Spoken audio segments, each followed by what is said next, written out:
Welcome back. તો જે પ્રકારે હવે એક બાદ એક પરિણામો છે તે સામે આવી રહ્યા છે અને ચિત્રો છે તે સ્પષ્ટ થઈ રહ્યા છે। વાત કરીએ અમદાવાદ મહાનગરપાલિકાના અસારવા વોર્ડની કે જ્યાં ભાજપની જીત થઈ છે। અસારવા વોર્ડમાં ભાજપના ચારેય ઉમેદવારોને જીત મળી છે કે જ્યાં હવે અહીંયા પણ ભાજપનો ભગવો લહેરાવ્યો ફરી એક વખત પુનરાવર્તન થયું છે। અંજાબેન પટેલ, ગિરીશ વણજારા, દશરથ પટની અને સુમન રાજપૂતે જીત હાંસલ કરી છે। વાત કરીએ ખેડાના નવરચિત ફાગવેલ તાલુકામાં ભાજપનો ભગવો લહેરાયો છે। ફાગવેલ તાલુકા પંચાયતની 15 બેઠકનું પરિણામ છે તે જાહેર થયું છે।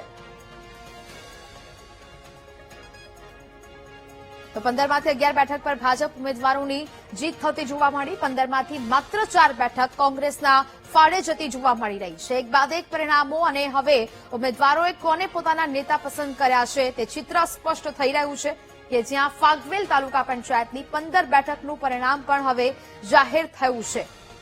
15માંથી 11 બેઠક પર ભાજપ ઉમેદવારની જીત થતી જોવા મળી રહી છે। એટલે કે હવે મહાનગરપાલિકાઓના પણ જે બેઠકો છે એક બાદ એક તેના પરિણામો સામે આવી રહ્યા છે। અમદાવાદ, સુરત, વડોદરા, રાજકોટ આ તમામ જગ્યાએથી એક બાદ એક પરિણામો છે તે સામે આવ્યા। અમદાવાદમાં 56 બેઠક પર ભાજપે પોતાનો ભગવો લહેરાયો છે। સુરતમાં 43 બેઠકો એવી છે કે જ્યાં ભાજપે પોતાનો ભગવો લહેરાવ્યો। વડોદરામાં 76માંથી 32 બેઠકો પર ભાજપની ભવ્ય જીત થઈ છે। રાજકોટમાં પણ 72માંથી 32 એવી બેઠકો છે કે જ્યાં ભાજપના ફાળે જતી જોવા મળી રહી છે કે જ્યાં રાજકોટમાં 4 બેઠકો કોંગ્રેસના ફાળે જતી જોવા મળી રહી છે। સુરતમાં કે જ્યાં ગઈ વખતે આમ આદમી પાર્ટીએ ઘણી બધી સીટો પર જીત હાંસલ કરી હતી ત્યાં હવે આમ આદમી પાર્ટીના પણ સુપડા સાફ થતા જોવા મળી રહ્યા છે। સુરતમાં 43 બેઠકો ભાજપના ફાળે જતી જોવા મળી। વાત ચાંદખેડાની, ચાંદખેડામાં ભાજપની પેનલનો વિજય થયો છે। કોંગ્રેસના પૂર્વ કોર્પોરેટર રાજશ્રી કેસરીની હાર થતી જોવા મળી છે। જ્યાં 2 ટર્મથી કોર્પોરેટર હતા રાજશ્રી કેસરી કે જ્યાં હવે અહીંયા પરિવર્તન જોવા મળી રહ્યું છે। અમદાવાદના ચાંદખેડામાં સૌથી મોટો આ ઉલટફેર જોવા મળ્યો જ્યાં પરિવર્તન જોવા મળ્યું। ચાંદખેડામાં ભાજપની પેનલનો વિજય થતો જોવા મળી રહ્યો છે। ચારેય ઉમેદવારો પર જનતાએ પોતાનો વિશ્વાસ છે તે મૂક્યો છે। કોંગ્રેસના પૂર્વ કોર્પોરેટર રાજશ્રી કેસરીની હાર થઈ છે કે જેઓ 2 ટર્મથી કોર્પોરેટર હતા અને હવે લોકોએ અહીંયા પરિવર્તન માંગ્યું છે અને હવે ભાજપની આખી પેનલનો જીત થઈ છે। એક બાદ એક મહાનગરપાલિકાની ચૂંટણીને લઈને આ પરિણામો છે, ચિત્રો છે તે સ્પષ્ટ થઈ રહ્યા છે। કોંગ્રેસના પૂર્વ કોર્પોરેટર રાજશ્રી કેસરીની પણ ચાંદખેડાની બેઠક પરથી હાર થતી જોવા મળી રહી છે। 2 ટર્મથી તેઓ કોર્પોરેટર હતા જો કે હવે જનતાએ તેમને જાકારો આપીને ભાજપ પર વિશ્વાસ મૂક્યો છે।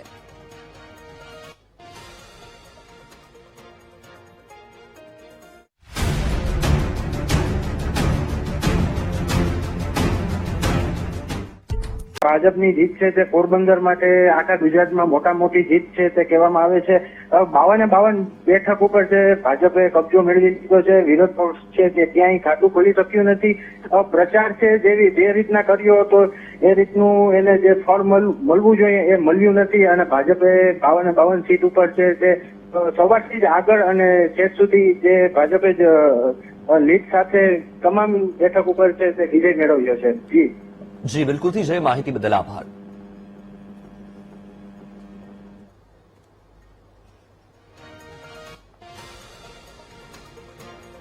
તો મહત્વપૂર્ણ સમાચાર, અમદાવાદના અસારવા વોર્ડમાં ભાજપની પેનલની જીત થઈ છે। અસારવાથી આ સમાચાર સામે આવ્યા છે જ્યાં મંત્રી દર્શનાબેન વાઘેલાએ ઉમેદવારોને શુભેચ્છા પાઠવી। તમામ જે ઉમેદવારોની જીત થઈ છે ત્યારબાદ વીટીવી ન્યૂઝ પર મંત્રી દર્શના વાઘેલાનું નિવેદન સામે આવ્યું છે। તેમણે તમામ જે ઉમેદવારો છે જે વિજેતા થયા છે તેમને શુભેચ્છા પાઠવી છે।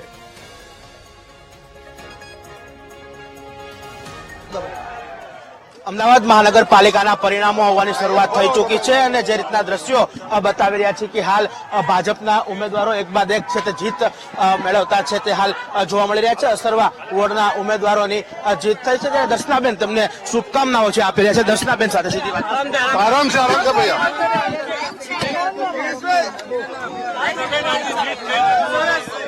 બેન જે દ્રશ્યો બતાવી રહ્યા છે કે હાલ જે ભાજપના ઉમેદવારો છે અસરવા બોર્ડના તમામ શુભકામનાઓ છે તે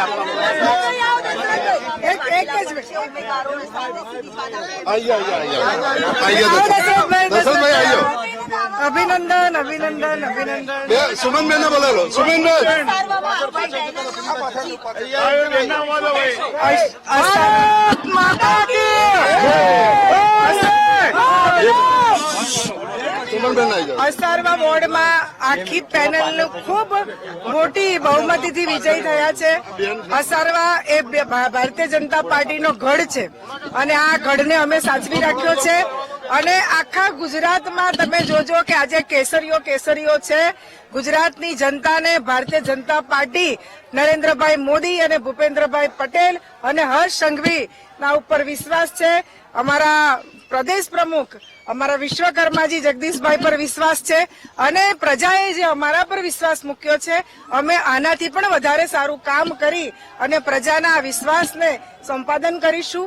અને આજે મારા 4 ઉમેદવારો જે અસારવાના છે બહુ ભારી બહુમતીથી વિજયી બન્યા છે.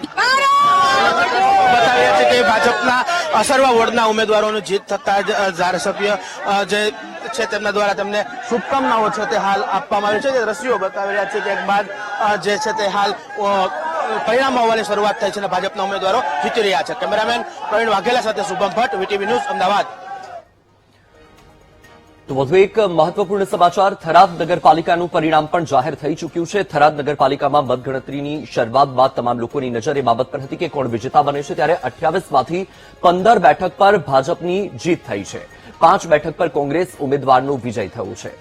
5 બેઠક કે જે મેળવવામાં કોંગ્રેસ સફળ રહ્યું છે. 1 બેઠક અપક્ષના ફાળે ગઈ છે. 28માંથી 1 બેઠક અપક્ષને મળી છે. 5 બેઠક કોંગ્રેસને મળી છે. થરાદ નગરપાલિકાનું પરિણામ જાહેર થઈ ચૂક્યું છે. સવારે 9 વાગ્યાથી મતગણતરીની શરૂઆત થઈ છે અને ત્યારથી જે પરિણામો સામે આવી રહ્યા છે, ક્યાંક ભાજપ આગળ ચાલી રહ્યું છે તો ક્યાંક બહુમતીથી વિજેતા બની રહ્યું છે. હળવદ તાલુકા પંચાયતની 7 બેઠક પર પણ ભાજપની જીત થઈ છે. આમ આદમી પાર્ટીની 2 બેઠક પર જીત થઈ છે. આમ આદમી પાર્ટીના ફાળે 2 બેઠક.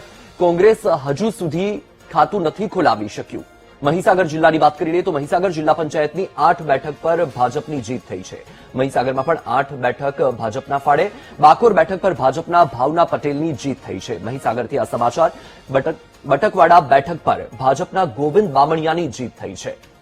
બટકવાડા બેઠક. વડદલા બેઠક પર ભાજપના મંજુલા ગરાસિયાની જીત થઈ છે. મહીસાગરમાં 8 બેઠક કે જે ભાજપના ફાળે ગઈ છે, જેમાંની એક બચકારિયા બેઠક પર ભાજપના નૈના ડામોરે જીત હાંસલ કરી છે. ભલાડા બેઠક પર ભાજપના શિવાંગી પગીની જીત થઈ છે.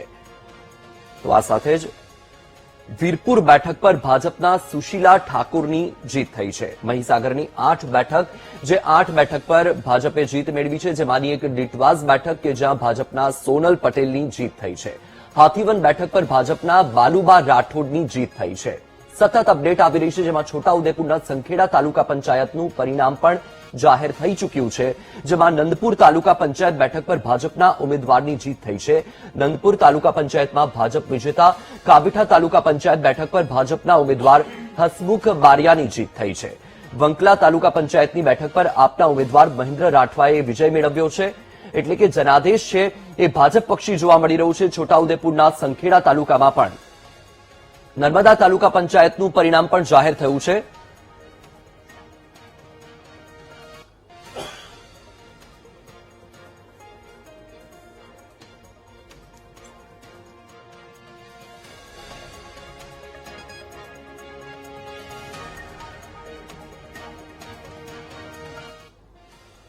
તો સતત પરિણામ સામે આવી રહ્યા છે, સતત અપડેટ મળી રહી છે અને હાલ જે રીતના પરિણામ આવી રહ્યા છે તો ક્યાંક કहीं ખુશી કहीं ગમ જેવો માહોલ પણ જોવા મળી રહ્યો છે. આપણી સાથે સ્ટુડિયોથી ભાજપ અને કોંગ્રેસના પ્રવક્તા પણ જોડાયેલા છે.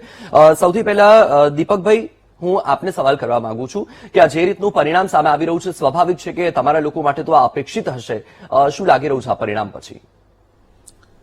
પરિણામ જે રીતે આવ્યું છે, જે રીતે અગાઉ પણ અમને આપેલું છે, પ્રજાએ જે જનાદેશ આપ્યો છે, અમારી જવાબદારી સતત વધતી રહી છે.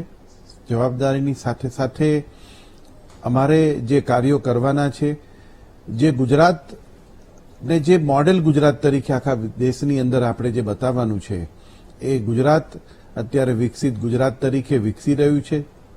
અને હું માનું છું ત્યાં સુધી જેટલી મેજોરિટી અમને આપે છે, જેટલા મત વધારે આપે છે, દર વખત કરતા દરેક વખતે દરેક સરેરાશ વધતો હોય છે. એટલે અમારી વિશેષ જવાબદારીઓ પણ વધતી જતી હોય છે અને એ પરિણામને અમે હંમેશા હર હંમેશ શિર ઉપર સ્વીકારીએ છીએ અને પ્રજાની આશાને અપેક્ષા અને ભરોસો ક્યારે પણ ન તૂટે એ માટેના સતત અમાય પાર્ટીના નેતાઓ પાર્ટીના કાર્યકર્તાઓ સતત પ્રયત્નશીલ રહેતા હોય છે. જી નૈશદભાઈ, આપને પૂછવા માંગુ છું કે સ્વાભાવિક છે કે આપના માટે તો આ જે પરિણામ છે એ અપેક્ષિત નહીં હોય, તો હવે તમને શું લાગી રહ્યું છે કે ક્યારે પૂરો થશે કોંગ્રેસનો વનવાસ? ખાસ કરીને ચૂંટણી પરિણામો હોય તે પ્રજાને જે પણ આપણે ચુકાદો આપ્યો એને માન્ય રાખવામાં આવે, પણ અમે જ્યાં સુધી લોકો વચ્ચે ગયા છીએ, કોંગ્રેસ પક્ષ જે રીતે યુવાનોથી લઈને અમારા તમામ આગેવાનો જે રીતે સમગ્ર ગુજરાતની અંદર ફર્યા, ત્યારે ભારતીય જનતા પાર્ટીના કોર્પોરેટર હોય, ધારાસભ્ય હોય કે સાંસદ હોય, એને લગભગ દરેક વોર્ડોમાં, દરેક જિલ્લાઓમાં, તાલુકામાં, મહાનગરોમાં, નગરપાલિકાઓમાં જાકારો મળ્યો છે. અને ઘણી જગ્યાએ તો એમના આગેવાનો ધારાસભ્ય લેવલના ધમકી આપતા પણ જોવા મળ્યા છે, જે આપના મીડિયા મારફત અમે પણ અનુભવ કર્યા છે. આજે અમારો કહેવાનો મતલબ એ છે કે અમે તો એક કોંગ્રેસ પક્ષ આંદોલનનો પક્ષ બનેલો છે. અમારી વિપક્ષ તરીકેની ભૂમિકા છે, અમે લોકો વચ્ચે જઈએ અને લોકોના જે પ્રજાના જે પ્રશ્ન હોય તેને અમે ઉજાગર કરીએ અને પ્રજાના પ્રશ્નને વાચા અપાવવાનો પ્રયત્ન કરીએ. પણ ભારતીય જનતા પાર્ટીના લોકો સમગ્ર મોટા સિટી હોય, મહાનગર હોય, એમાં ફેલ ગયા હતા. ગટરના કામ તો ફેલ, પાણીના કામ તો ફેલ, રોડ રસ્તાના કામ તો પણ ફેલ. આજે આપણે જોયું હશે કે ખાડાઓ પડવા, ભૂવા પડવા, ગટરના પાણી ભર ઉનાળે 2 ફૂટ આજે અમદાવાદ શહેરમાં જોવા મળ્યા. અમદાવાદ શહેરની અંદર 2 વર્ષની અંદર એક ભૂંગળું ભૂલાઈ જાય 3 વખત રોડ તૂટે. આજે 2 વર્ષમાં 3 વખત રોડ તૂટ્યા અને બન્યા, તો પરિણામ એ આવતું હતું કે લોકોના ટેક્સના બિલમાં જે આજે 3 વર્ષથી 5 વર્ષ પહેલા જે બિલ હતા અને આજે જે ટેક્સના બિલ લોકો ભરી રહ્યા છે તે ખૂબ જ અઘરા અને લોકોને મોંઘવારી, બેરોજગારીમાં આ ખૂબ તકલીફ આપી રહ્યા છે. આજે આપણે કહીએ છીએ કે મોંઘવારી નથી, બધાને ખબર છે પ્રજાને મોંઘવારી છે, બેકારી તો છે. આજે ભારતીય જનતા પાર્ટીનું શાસન નિષ્ફળ છે, ભ્રષ્ટાચાર ખૂબ વધી ગયો છે. કોઈ કામ એવું નથી કે ભ્રષ્ટાચાર ન થયો હોય. 5 વર્ષમાં બ્રિજ તૂટે ખોખરામાં અને બ્રિજ તૂટ્યા પછી પાછો તોડવાનો કોન્ટ્રાક્ટ આપવાનો, આ પૈસા પ્રજાના લૂંટાઈ રહ્યા છે. આજે કોઈ જગ્યાએ બ્રિજ બની જાય પછી ખબર પડે કે આગળ રસ્તો નથી. આ કોના પૈસા? પ્રજાના પૈસા લૂંટાઈ રહ્યા છે. રોડ 3 વખત 2 વર્ષમાં બને, પ્રજાના પૈસા લૂંટાઈ રહ્યા છે. દલસુખભાઈ, સ્વાભાવિક છે દર વખતે કોંગ્રેસ આ બધા મુદ્દાઓ લઈને આવે છે ચૂંટણી મેદાનમાં અને દર વખતે આ બધા મુદ્દાઓની વાત કરે છે, પણ લોકોના મનમાં આ વાત કેમ કોંગ્રેસ ઠસાવી નથી શકતી? શા માટે આ બધા મુદ્દાઓ છે તેને મતદાન મથક સુધી નથી પહોંચાડી શકતી કે લોકો કોંગ્રેસને મત આપે અને વિજેતા બનાવે? કોંગ્રેસ પક્ષ આ લોકશાહીની અંદર પ્રથમ વખત એવું બની રહ્યું છે કે અમે કોઈ એક તાનાશાહ સરકાર હોય ને એની સામે લડી રહ્યા છે. એની એજન્સીઓ કેટલી? મહત્વપૂર્ણ સમાચાર, અમદાવાદના બાપુનગરમાં ભાજપની પેનલ તૂટી છે. અમદાવાદના બાપુનગરથી આ સમાચાર. બાપુનગરમાં કોંગ્રેસના એક ઉમેદવારનો વિજય થયો છે, ભાજપની પેનલ તૂટી છે, કોંગ્રેસના જયમન શર્માની જીત થઈ. જીત થઈ છે જયમનભાઈ, બાપુનગરની અંદર પેનલ હતી, આપે તોડી છે, જીત થયા છો, શું કહેશો? બસ કહીશ કે જનતાનો ખૂબ ખૂબ આભાર અને હું માનું છું કે જનતાએ જે મારા પર વિશ્વાસ મૂક્યો છે એને હું ખરો કરી બતાવીશ અને જનતાના વિકાસ માટે આજથી જ લાગી જઈશ. બાપુનગર એ ભાજપનો ગઢ હતો. 4 પેનલ જે છે તે બેઠક પર ભાજપના ઉમેદવારો જ કોર્પોરેટર રહેતા હતા. આપ હવે આવ્યા છો એક, કઈ રીતે આપની રણનીતિ રહેશે ને કઈ રીતે લોકો વચ્ચે જશો? હવે જનતાએ સાફ સંદેશ આપ્યો છે કે ભાજપના કોર્પોરેટરો કઈ કામ નથી કર્યું, એટલા માટે જ મને ચૂંટીને મોકલ્યો છે, પહેલા નંબરે મોકલ્યો છે. જનતાએ સંપૂર્ણ વિશ્વાસ બતાવ્યો છે અને મારી જવાબદારીમાં આવે છે કે હવે મારે જનતા માટે, બાપુનગરની જનતા માટે કામ કરવાનું છે. બિલકુલ, તો આ હતા જયમન શર્મા કે જેઓ બાપુનગર વોર્ડની અંદર પેનલ તૂટી છે અને કોંગ્રેસના એક ઉમેદવાર જે છે તેમની જીત થઈ છે, જયમન શર્મા જીત્યા છે. એટલે કે હવે બાપુનગરની અંદર કોંગ્રેસની એક બેઠક મળી છે અને ભાજપની પેનલ તૂટી છે. કેમેરામેન રાજેશ સાથે દીપક સોલંકી, વીટીવી ન્યૂઝ, અમદાવાદ. થલતેજ વોર્ડમાં હિતેશ તો વધુ એક મહત્વપૂર્ણ સમાચાર, રાજકોટની જનતાએ ધીરુભાઈ સરવૈયાના દીકરાને જીત અપાવી છે. રાજકોટથી આ સમાચાર પ્રાપ્ત થયા છે, જ્યાં હાસ્ય કલાકાર ધીરુભાઈ સરવૈયાના દીકરાની જીત થઈ છે. જનાદેશ તેમના તરફી રહ્યો છે. ધીરુભાઈ સરવૈયાના દીકરાની જીત. લોધિકા જિલ્લા પંચાયતની બેઠક પરથી ભાજપના ઉમેદવાર હતા દિલીપ સરવૈયા 1100 મતેથી વિજય થયા છે દિલીપભાઈ સરવૈયા. એટલે લોકોએ ભાજપ તરફ વિશ્વાસ મૂક્યો છે. રાજકોટની જનતાએ ધીરુભાઈ સરવૈયાના દીકરાને જીત અપાવી છે. આજે સવારથી જ મતગણતરીની શરૂઆત થઈ અને ત્યારથી જ જે પરિણામો સામે આવી રહ્યા છે, શરૂઆતી રૂઝાન જે હતા તેને જોતા એ લાગી રહ્યું હતું કે ભાજપ આગળ ચાલી રહ્યું છે, પરંતુ જેમ જેમ હવે ચિત્ર સ્પષ્ટ થતું જઈ રહ્યું છે તેમ તેમ હવે મોટાભાગની બેઠકો પર ભાજપની જીત થઈ રહી છે. કેટલાક વોર્ડ એવા છે કે જ્યાં કોંગ્રેસ ખાતું પણ નથી ખોલાવી શકી. આખી જે પેનલ છે, આખી પેનલ ભાજપની જીતી છે. રાજકોટથી પણ આ સમાચાર પ્રાપ્ત થયા છે, જ્યાં હાસ્ય કલાકાર ધીરુભાઈ સરવૈયાના દીકરાની જીત થઈ છે. આ સાથે જ મધ્ય ગુજરાત, ઉત્તર ગુજરાત, દક્ષિણ ગુજરાત આ તમામ ઝોનમાંથી જે સમાચાર પ્રાપ્ત થઈ રહ્યા છે, મહાનગરપાલિકા હોય, નગરપાલિકા હોય, તાલુકા પંચાયત હોય કે જિલ્લા પંચાયત હોય, તમામ બેઠકો એવી છે કે જ્યાં મોટાભાગની બેઠકો પર ભાજપ વિજેતા બની રહ્યું છે. કેટલીક બેઠકો એવી છે કે જે કોંગ્રેસના ફાળે જઈ રહી છે, પરંતુ 2021ની સરખામણી કરવામાં આવે તો 2021 અને 2026ના જે પરિણામ છે તેમાં કેટલીક બેઠકો એવી છે કે જેમાં કોંગ્રેસ તૂટી રહ્યું છે. ધીરુભાઈ સરવૈયાનો દીકરો ચૂંટણી જીત્યો તો માયાભાઈ આહિરની દીકરી ચૂંટણી હારી છે. કારણ કે હાસ્ય કલાકાર માયાભાઈ આહિરની દીકરી સોનલ ડેરે પણ ચૂંટણીમાં ઝંપલાવ્યું હતું, જ્યાં તેમની હાર થઈ છે. લાઠી તાલુકા પંચાયતની ચૂંટણીમાં સોનલ ડેરની હાર થઈ છે. એક તરફ હાસ્ય કલાકારના દીકરાને જનાદેશ મળ્યો છે વિજેતાનો, તો બીજી તરફ એક હાસ્ય કલાકારની દીકરી કે જેની પરાજય થઈ છે. કોંગ્રેસના ઉમેદવાર શાંતિબેન ડેરની જીત થઈ છે. આ તરફ ધીરુભાઈ સરવૈયાનો દીકરો ચૂંટણી જીત્યો તો માયાભાઈ આહિરની દીકરીની હાર થઈ છે. તેમને પરાજયનો સ્વાદ ચાખવો પડી રહ્યો છે. માયાભાઈ આહિરની દીકરી સોનલ ડેર કે જેણે ચૂંટણી મેદાનમાં ઝંપલાવ્યું હતું, પરંતુ જનાદેશ તેમના તરફી નથી મળ્યો. લાઠી તાલુકા પંચાયતની ચૂંટણીમાંથી તેમણે ઉમેદવારી નોંધાવી હતી. ચામંડ બેઠક પરથી ભાજપના ઉમેદવાર હતા સોનલબેન ડેર, પરંતુ અહીં ભાજપની હાર થતી જોવા મળી રહી છે અને કોંગ્રેસના ઉમેદવાર શાંતિબેન ડેર કે જે જીતી રહ્યા છે. એટલે કે આ જે બેઠક છે લાઠીની ચામંડ બેઠક કે જ્યાં કોંગ્રેસ બાજી મારતું જોવા મળી રહ્યું છે. પરંતુ જે પરિણામો સામે આવી રહ્યા છે, પરિણામો ચોક્કસથી ચોંકાવનારા પણ કહી શકાય. રાજકોટ મહાનગરપાલિકાની ચૂંટણીમાં આરજે આભાની પણ હાર થતી જોવા મળી રહી છે. આભા દેસાઈ કે જે આ ચૂંટણીમાં તેમણે ઝંપલાવ્યું ત્યારથી ચર્ચામાં રહ્યા હતા. વોર્ડ નંબર 10માંથી તેમણે ઉમેદવારી નોંધાવી હતી. રાજકોટ મહાનગરપાલિકાની ચૂંટણીમાં આરજે આભાની હાર થતી જોવા મળી રહી છે. વોર્ડ નંબર 10ના કોંગ્રેસના ઉમેદવાર હતા આરજે આભા અને ત્યારબાદ ઉમેદવારી નોંધાવ્યા બાદ પણ ચર્ચામાં રહ્યા છે. જ્યાં એક તરફ આ રાજકોટ મહાનગરપાલિકાની ચૂંટણીના જે પરિણામો સામે આવી રહ્યા છે, જ્યાં મોટાભાગની બેઠકો એવી છે કે જ્યાં ભાજપ જીતતી જોવા મળી રહી છે. વોર્ડ નંબર 10ના કોંગ્રેસના ઉમેદવાર હતા આરજે આભા દેસાઈ કે જે હારતા જોવા મળી રહ્યા છે, તેમની પરાજય થઈ છે. વધુ એક સમાચાર મોરબીથી મળ્યા છે. મોરબી મહાનગરપાલિકામાં ભાજપનો ભગવો લહેરાયો છે. મોરબી મહાનગરપાલિકામાં પણ ભાજપના ફાળે બેઠકો જતી જોવા મળી રહી છે. 52 બેઠકોમાંથી 36 બેઠકો પર ભાજપનો વિજય થયો છે. એટલે કે મોટાભાગની બેઠકો કહી શકીએ. મોરબી મહાનગરપાલિકામાં ભાજપનો ભગવો લહેરાયો છે. મોટાભાગની બેઠકો પર ભાજપ વિજેતા બની છે. કુલ 52 બેઠક અને તેમાંથી 36 બેઠકો ભાજપે પોતાના ફાળે લઈ લીધી છે. મોરબી મહાનગરપાલિકામાં ભાજપનો ભગવો લહેરાયો છે. જે જનાદેશ છે, જે મતદાતાઓનો ઝુકાવ છે, એ ભાજપ તરફી જોવા મળી રહ્યું છે. બારડોલી નગરપાલિકામાંથી 36માંથી 32 બેઠકો ભાજપે મેળવી લીધી છે. 32 બેઠકો એટલે કે બહુમતી કહી શકાય. બારડોલીમાં કોંગ્રેસના ફાળે 3 અને 1 બેઠક કે જે અપક્ષના ફાળે ગઈ છે. બારડોલી નગરપાલિકામાંથી 36 બેઠકમાંથી 32 બેઠક ભાજપે લીધી.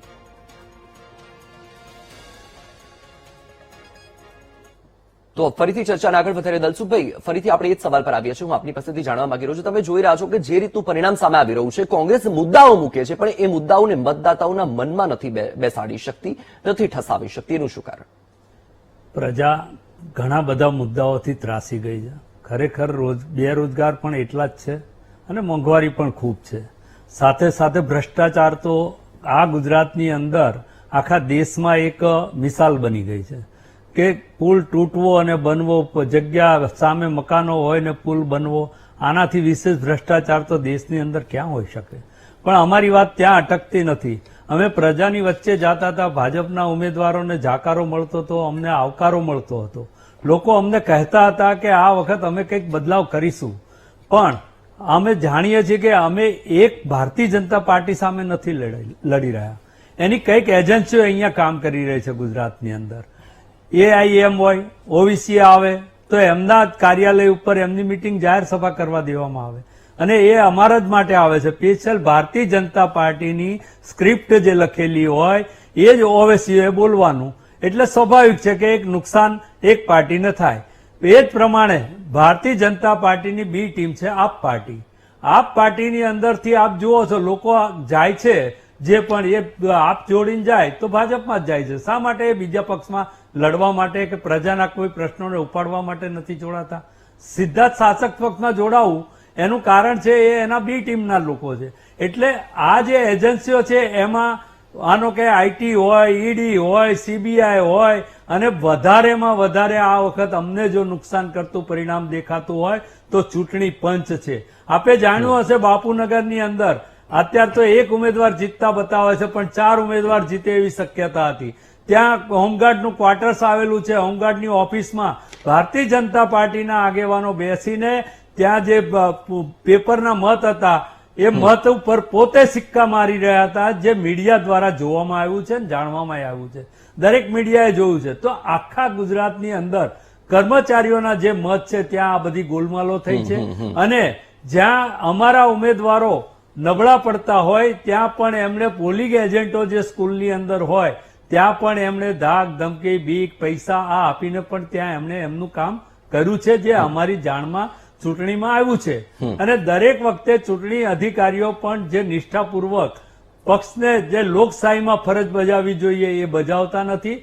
અમને ચૂંટણી પંચે એવું કહ્યું કે આ વખતે સ્લીપ અમે વેચવાના છીએ, તમે ન બનાવતા. અમે સ્લીપો ન બનાવી અને ભારતીય જનતા પાર્ટીએ બનાવીને વેચી. પરિણામ એક મહત્વપૂર્ણ સમાચાર છે, પછી ચર્ચાને આગળ વધારીશું. અમદાવાદની એલડી એન્જિનિયરિંગ કોલેજમાં મારામારીની ઘટના બની છે. અમદાવાદથી આ સમાચાર પ્રાપ્ત થયા છે. એલડી એન્જિનિયરિંગ કોલેજમાં મારામારીનો બનાવ બન્યો છે. એક તરફ મતગણતરી ચાલી રહી છે, પરિણામો જાહેર થઈ રહ્યા છે અને તેની વચ્ચે મારામારીનો આ બનાવ. કોલેજ ખાતે ઝપાઝપીના દ્રશ્યો જે છે તે જોવા મળી રહ્યા છે. અત્યારે હાલ જે દ્રશ્યો જોઈ શકાય છે કે જે પોલીસ અને જે કાર્યકર્તાઓ છે તેમની વચ્ચે અત્યારે હાલ ઝપાઝપી અને મારામારીના દ્રશ્યો જે છે તે જોવા મળી રહ્યા છે. હાલ જે દ્રશ્યો એલડી કોલેજ ખાતે જે કાર્યકર્તાઓ છે તેમના સમર્થન અને હાલ જે મેહુલ શાહ છે કે જેઓ વાછડા વોર્ડના જે ભાજપના ઉમેદવાર છે તેમની અને તેમના કાર્યકર્તાઓ જે છે તેમની વચ્ચે જે છે ત્યાં ઝપાઝપી જોવા મળી રહી છે. લાફાવાળી જે છે તે થઈ ચૂકી છે. અત્યારે હાલ જે કાર્યકર્તાઓ છે તેમની અને પોલીસની વચ્ચે આ પ્રકારની પરિસ્થિતિ જે છે તે જોવા મળી રહી છે. મેહુલભાઈ, શું ઘટના બની? અમારા કાર્યકર આવે છે, પોલીસ સ્ટાફ વાળા થોડા ભાઈ જવા દો. બિલકુલ, તો હાલ જે આ દ્રશ્યો જોઈ શકાય છે કે પોલીસ સાથે જે કાર્યકર્તાઓની ઝપાઝપી થઈ અને પોલીસ સાથે ઘર્ષણ થયું હતું. ભાજપના કાર્યકર્તાઓ જ્યારે એલડી કોલેજ પહોંચી રહ્યા છે ત્યારે આ ઘટના બની અને પોલીસ સાથે ઘર્ષણ જોવા મળ્યું. કેમેરામેન રાજેશ ગઢવી સાથે દીપક સોલંકી, વીટીવી ન્યૂઝ, અમદાવાદ. તો આ દ્રશ્ય તમારી ટીવી સ્ક્રીન પર તમે જોયા એ અમદાવાદના છે, એલડી એન્જિનિયરિંગ કોલેજના છે. એક તરફ મતગણતરી બાદ જે પરિણામો જાહેર થઈ રહ્યા છે તેની વચ્ચે આ મારામારી ઝપાઝપીના દ્રશ્યો સામે આવ્યા છે. એલડી એન્જિનિયરિંગ કોલેજમાં ભાજપ કોંગ્રેસના કાર્યકર્તાઓ વચ્ચે ઝપાઝપી થઈ. વાસણા વોર્ડના ઉમેદવારને પ્રવેશ આપવા મુદ્દે આ બબાલ થઈ હતી. ત્યારબાદ પોલીસ અને ભાજપના કાર્યકરો વચ્ચે પણ લાફાબાડી થઈ.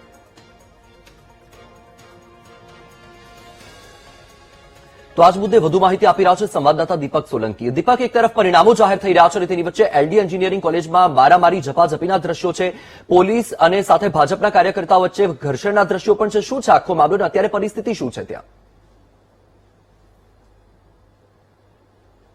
વત્સલ, જ્યારે મતગણતરી થઈ રહી છે ત્યારે વાસણા વોર્ડના જે ઉમેદવારો મેહુલ શાહ અને તેમની સાથે કાર્યકરો પ્રવેશ કરી રહ્યા હતા તે સમયે કાર્યકર્તાઓ પ્રવેશ કરે તે સમયે જ પોલીસ અને કાર્યકર્તા વચ્ચે ઘર્ષણ થયું અને ક્યાંક જે પોલીસ અધિકારી છે તેમના દ્વારા લાફો મારવામાં આવ્યો. જે દ્રશ્યો પણ વીટીવી ન્યૂઝની અંદર કેદ થયા હતા કે જે અધિકારી છે તેના દ્વારા લાફો મારવામાં આવ્યો અને ઘર્ષણ થયું હતું. હાલ જે દ્રશ્યો જોઈ શકાય છે કે હાલ પોલીસ અને જે કાર્યકર્તાઓ છે તેમના વચ્ચે ઘર્ષણ જોવા મળ્યું હતું અને જે ઉમેદવાર છે પાલડીના મેહુલ શાહ જે છે તેમની સાથે આ ઘર્ષણ જોવા મળ્યું હતું.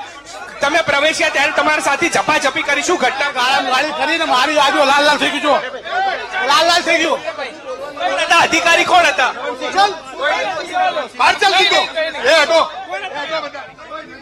તો આ જે દ્રશ્ય જે જોઈ શકાય છે કે પીએસઆઈ દ્વારા લાફો મારવામાં આવ્યો હતો અને પીએસઆઈ જે છે તેમના દ્વારા આ જે કાર્યકર્તા છે તેમને થપ્પડ મારવામાં આવી અને અત્યારે મામલો એટલો ભીચક્યો છે કે કાર્યકર્તાઓ જે છે તેમાં નારાજગી જોવા મળી રહી છે.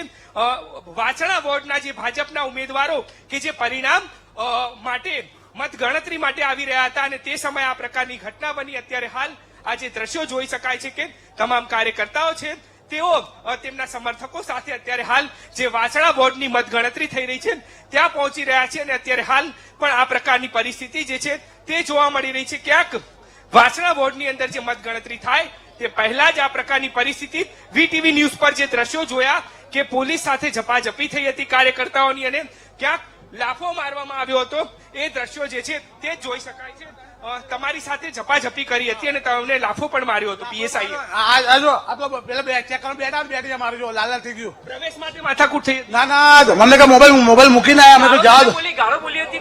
એ ભાઈએ ગાળો બોલી કે અમે હવાને કંટાળી ગયા છે એમ કરી મારે અમને અમારું ઝડપી લીધું. લાફો કોણે માર્યો? લાફો કોણે માર્યો? પેલા ભાઈ ઉભા છે એ ભાઈએ અમે પ્રેમથી અમે પોલીસ મિત્ર છીએ અમે સેવા કરવા આવે છે અમને કયા હવા વોર્ડથી છો તમે? કયા વોર્ડ? આટલા વડે મેહુલભાઈ હતા તમારી સાથે?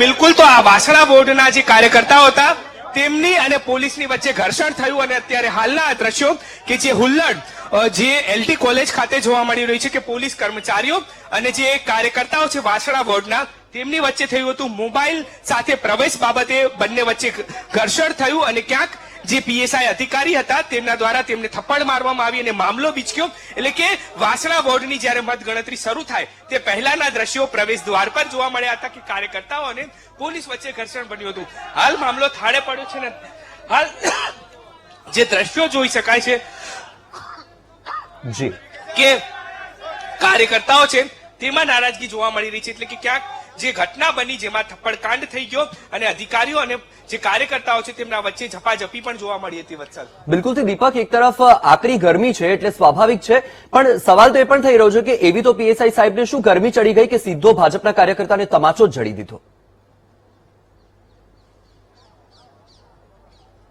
વત્સલ, ઘટના એ હતી કે જે મોબાઈલ સાથે પ્રવેશ આપવાનો હતો અને મોબાઈલ સાથેના પ્રવેશને કારણે બંને જે કાર્યકર્તાઓ અને પોલીસ કર્મચારીઓ વચ્ચે બોલાચાલી થઈ. ક્યાંક જે કાર્યકર્તાઓ છે તેમના દ્વારા અપશબ્દ કહેવામાં આવ્યા જેના કારણે પીએસઆઈ જે છે તે ઉશ્કેરાયા અને તેમના દ્વારા થપ્પડ મારવામાં આવ્યો. એટલે કે હાલ તો જે પ્રકારે આ જે ઘટના છે તે બની અને ક્યાંક જે કાર્યકર્તાઓ છે તેમના નારાજગી જે જોવા મળી રહી છે કારણ કે આ પ્રકારની ઘટના બની. અધિકારીઓ જે છે તે પણ હાલ તો મતગણતરીની અંદર ફરી જોડાયા છે. પરંતુ મહત્વની બાબત એ છે કે જે ઘટના બની હતી તે ઘટનાની અંદર હાલ જે અધિકારીઓ છે તેઓ અને પોલીસ જે કર્મચારીઓ છે તેઓ અને કાર્યકર્તાઓ વચ્ચે ઝપાઝપી થઈ, પરંતુ હાલ ઉચ્ચ અધિકારીઓ દ્વારા અને નેતાઓ દ્વારા મામલો થાળે પાડવામાં આવ્યો છે. વત્સલ જી બિલકુલથી દીપક, આપની પાસેથી અપડેટ મેળવતા રહીશું. હાલ માહિતી સાથે જોડાવા બદલ આપનો આભાર.